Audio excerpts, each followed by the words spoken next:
there's going to be infighting, physical fighting amongst the Muslims, that they will be divided and they will go to war with one another and they will shed the blood of one another. And this is one of those things the Prophet was saddened by. In the famous hadith, he said, I asked Allah, this hadith is Sahih Muslim, I asked Allah for 3 things.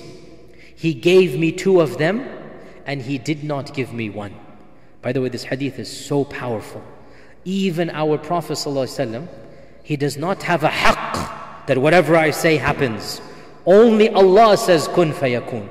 Only Allah. Even the Habib, the Mustafa, the Ahmad, the Muhammad sallallahu alayhi wasallam, even he cannot demand, he can ask. And it is up to Allah. Hadith is in Sahih Muslim. سألت ربي ثلاثا فأعطاني 2 ومنعني 1. He gave me 2 and He denied me 1. What did He give me? What did He deny? I asked Him to never cause an external enemy to come and eliminate my ummah. He gave it to me. Never will the ummah be destroyed in its entirety. You might have a section, you might have our brothers here, our sisters there, but the ummah as a whole, and our Prophet said, some ummahs before us were destroyed by external enemies. So he made a dua to Allah, oh Allah, let my ummah be protected so that external enemies will never eliminate all of them.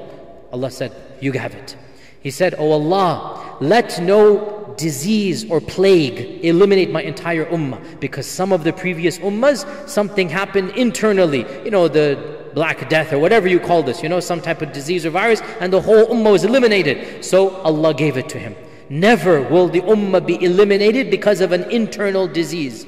Then the 3rd one, he said, oh Allah, let my ummah not fight one another. And Allah did not give me that. Allah Azza wa Jal is the one, He says, kun fayakun. La yus'alu amma yaf'al. This is in the Quran. No one can challenge Allah for what Allah decides. وَهُمْ يُسْأَلُونَ. You will be asked what you do. No one can ask Allah, why did you do something? For a wisdom known to Allah, He did not give this to our Nabi sallallahu alayhi wa sallam.